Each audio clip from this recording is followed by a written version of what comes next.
O que a pandemia trouxe de diferenças na produção e na distribuição de produtos alimentícios? É o que você vai descobrir hoje no Food Connection.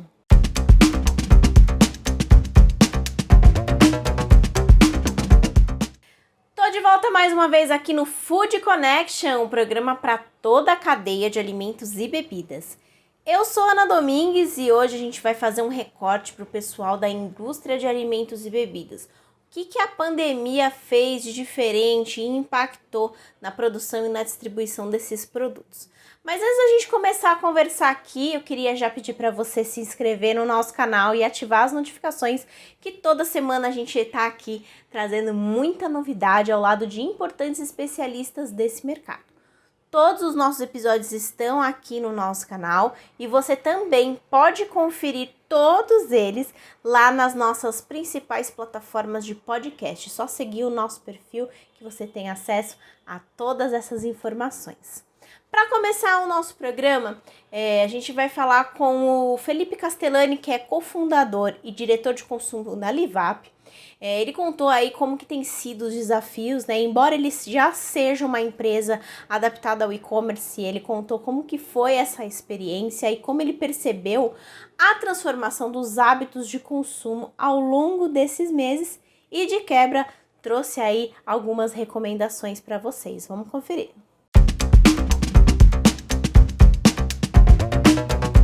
Bom, Felipe, primeiro, antes de mais nada, queria agradecer a sua participação aqui no Food Connection. E para começar o nosso bate-papo, queria falar um pouquinho sobre como esse ano está sendo desafiador e tão transformador para a indústria, né? E eu queria saber o que esse ano de 2020, embora tão difícil, trouxe de oportunidades para vocês. Legal.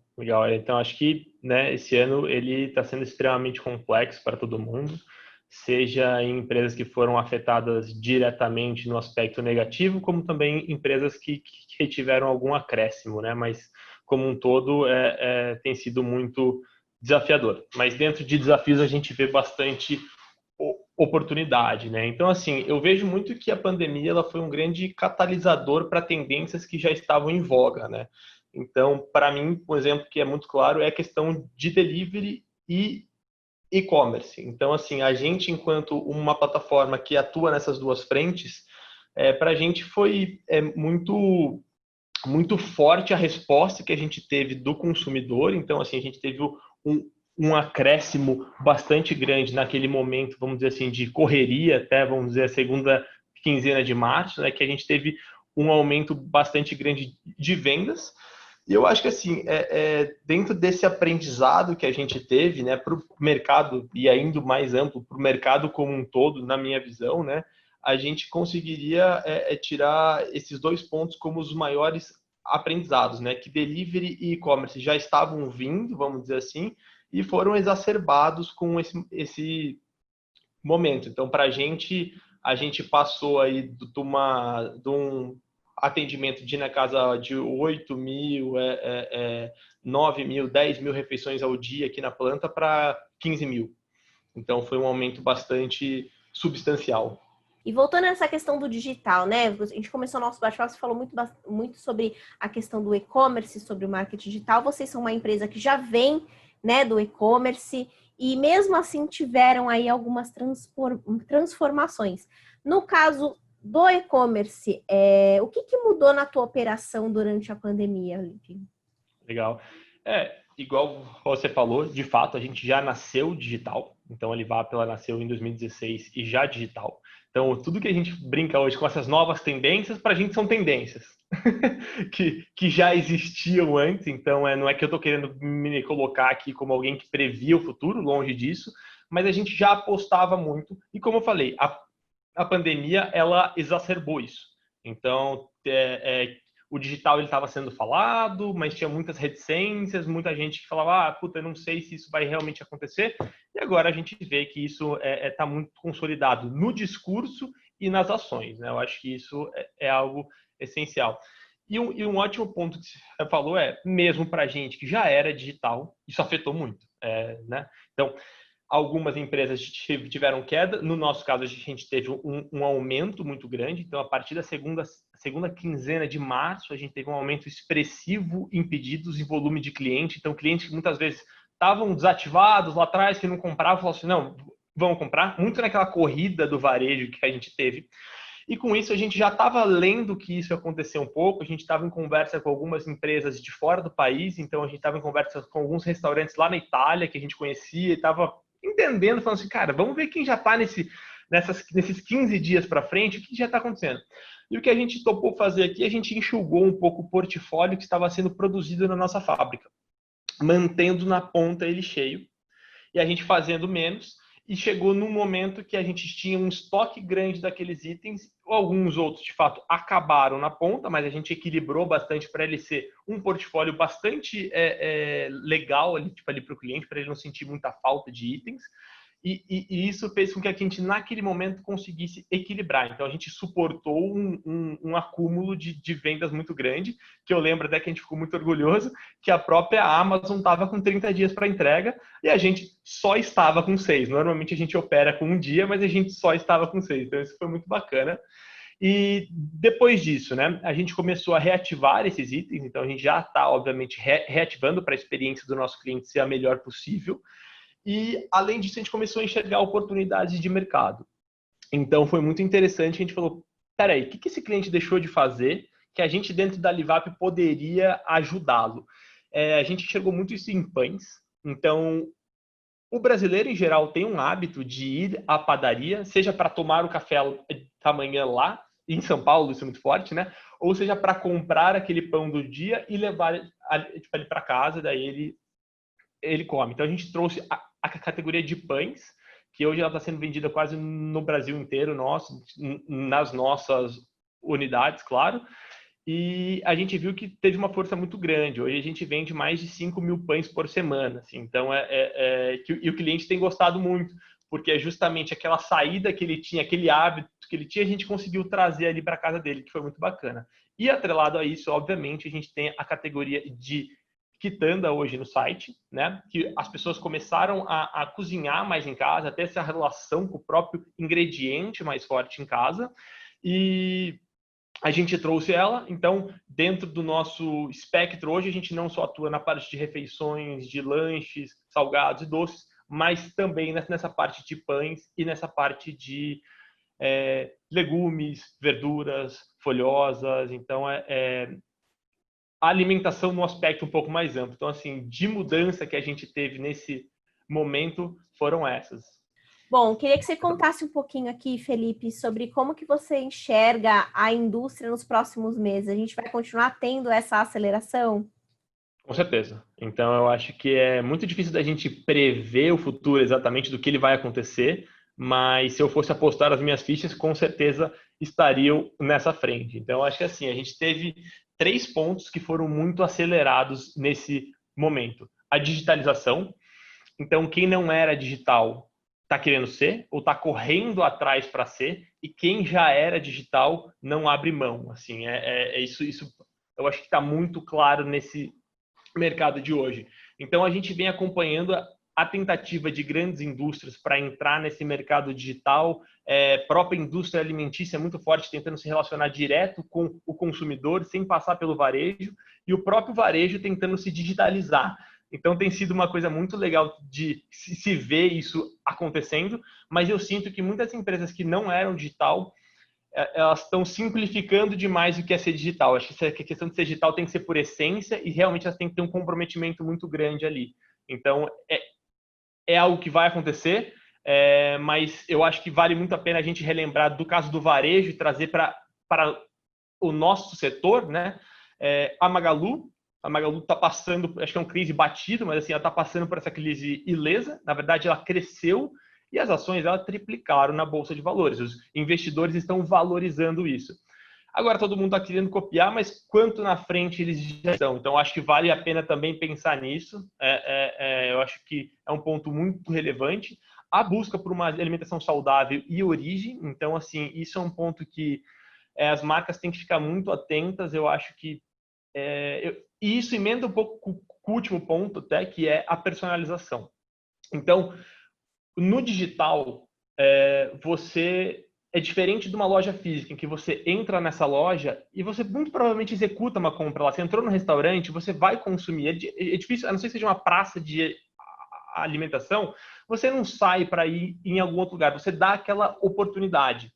Mas dentro do digital, se você não tiver a cabeça de fazer uma coisa personalizada, do seu site ter a cara do seu cliente, de você de fato se relacionar com ele, é muito provável que ele talvez nem faça a compra dentro do seu site. É muito mais fácil você sair de um aplicativo para o outro, de um site para o outro, do que quando você para o seu carro lá no supermercado, você sair e ir para o outro, que já é cômodo.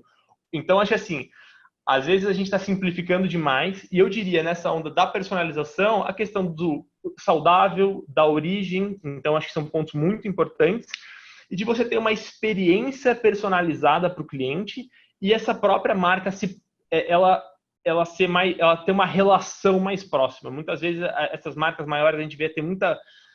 Ela é muito sóbria, ela é muito fria, às vezes, e a gente vê a personalização, o próprio cliente, ele exigindo um terno sob medida, feito para ele. Então, ele quer que a marca fale com ele quer que a marca fale de assuntos que ele gosta, que ele se importa. Então, assim, eu só criaria esse disclaimer dentro do digital para todo mundo que está entrando nesse momento, pensar nisso tudo para realmente fazer algo que seja duradouro e não só para esse momento, porque eu acho que a coisa vai seguir. Tá? Então, se eu posso passar um recado aqui, seria esse. Faça uma coisa, mas faça uma coisa pensando nisso tudo. Porque é algo... Não, acho que assim, tem uma oportunidade gigantesca aí dentro que faz muito sentido, só que tem que ser muito bem feito e não é fácil.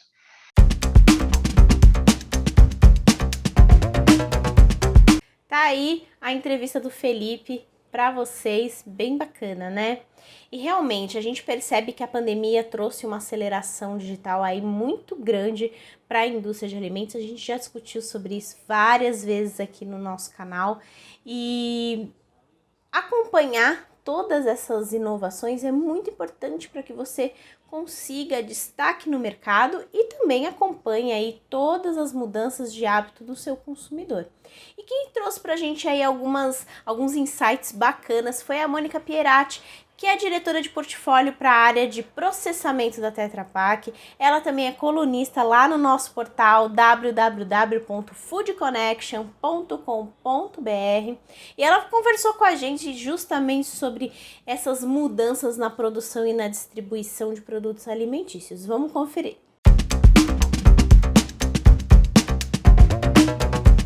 Queria agradecer a sua participação no Food Connection, tratando aí de um assunto tão importante, que é sobre essa transformação da indústria, né?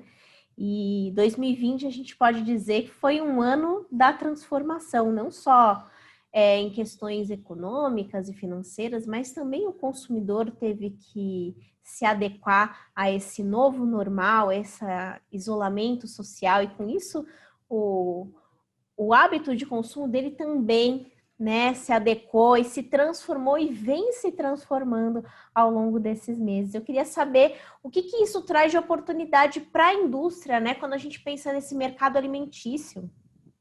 Olha, primeiro, boa tarde, é um prazer estar aqui com vocês, podendo dividir um pouco da nossa experiência, né, e vivendo junto com todos, porque todos nós estamos vivendo nesse contexto, né, nesse ano 2020 tão diferente para todos nós. Mas, sem dúvida, isso está gerando uma grande oportunidade para a indústria? Sim, está. Quando a gente pensa na parte dos produtos com maior valor nutricional, coisas que a vida do dia a dia, né, o corre-corre fazem com que a gente muitas vezes não coloque muita atenção no que a gente consome, né, na forma como a gente consome.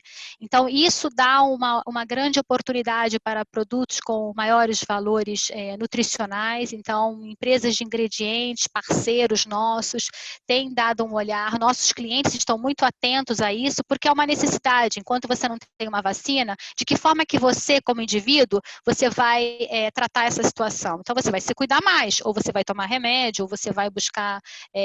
você vai consumir mais água, você vai consumir produtos que possam, de uma certa forma, te proteger, né? Então, quanto a isso, eu acho que esse contexto está muito favorável para produtos com valor nutricional, que tenham mais uma função da parte imunológica, né, uma atuação na parte imunológica, que possam, de uma certa forma, resguardar a gente como indivíduo, né, e porque no dia a dia, no final, temos em casa uma família que está trabalhando, que está estudando, né, que tem que se alimentar corretamente e que tem que continuar, né, nesse novo formato. O que a gente já pode prever para os próximos meses em mudanças na produção industrial? Bom, com relação à produção industrial, existe toda uma questão de qualidade, né, de controle de qualidade, que já é uma necessidade. Por exemplo, em empresas como a Tetra Pak, isso é mandatório, né? Eu acredito que empresas de médio porte, de pequeno porte, que até então não haviam levado isso em consideração, vão ter que passar a priorizar esse pilar qualidade. Então, esse é no ponto de vista de produção. E no ponto de vista do que está sendo produzido, no ponto de vista da pessoa que está operando com essa linha de produção. Então, tem todo um enquadramento que precisa ser feito de qualquer forma para que tudo seja muito bem resguardado, não é? Existe toda uma condição também de como que isso vai chegar depois por todas essas etapas da cadeia de valor até chegar a esse consumidor final, né? E quais são os canais que isso vai ser feito? Porque os canais também mudaram. Hoje você não vai continuar saindo para ir ao supermercado, quando você tem também a possibilidade de fazer essa compra online, né? Então, assim, a questão do e-commerce. Então, você tem uma outra gama de oportunidades que vão surgir a partir dessa nova forma de produção. Ou seja, onde você armazenava, você saía da fábrica e ia direto para um distribuidor, hoje você pode ir para um ambiente virtual, onde esse produto ele chega diretamente a esse consumidor final. Então, existe uma rota de distribuição que também está ligada e também vai estar impactando nessa condição de produção, que de uma certa forma, ela também muda a questão de inventários, né, de armazenamento, de tempo de prateleira, né? A questão da conveniência também, por exemplo, você hoje com produtos ambientes, como leite longa-vida, como creme de leite, como leite condensado, são produtos que estão sendo consumidos, está um crescimento de dígito duplo, né? Assim, mais de 20, 30, 40% de crescimento. Quando nós havíamos imaginado que isso cresceria tanto? Por quê? Por causa de uma demanda emergencial que a gente teve com a questão do Covid. Certo? Mas isso também faz com que a nossa linha de preparação para poder distribuir, ela também tenha que ser adequada, né? Então, existe toda uma conexão em relação à cadeia de valor que precisa estar sincronizada para atender melhor esse consumidor final lá na ponta. Com certeza. E, Mônica, quando a gente pensa nas pequenas e médias indústrias, né? A gente está falando aqui sobre inovação, sobre ter um novo olhar e novas formas de gerenciar toda uma cadeia. As pequenas e médias, elas conseguem acompanhar essa transformação que está acontecendo na indústria? Eu acredito que sim, eu acredito que tem espaço para todos, sabe? Eu acredito que existe, ainda mais quando a gente fala de produtos muito customizados. Quando a gente fala de produtos muito customizados, muitas vezes esses consumidores eles estão buscando justamente essa diferenciação, né? O que ele tem para me oferecer? Né? A questão da marca ela é importante, mas ela também tem a preponderância das marcas, eu diria, menores, que trazem um diferencial único, também tem oportunidade. Eu acredito que tem espaço para todos. Eu acho que tem que entender quais são os canais, como chegar através nesses consumidores, entender muito bem qual é o seu público-alvo, né, nesse médio, pequeno e grande consumidor, e daí buscar as grandes oportunidades para poder oferecer o que o consumidor mais está esperando.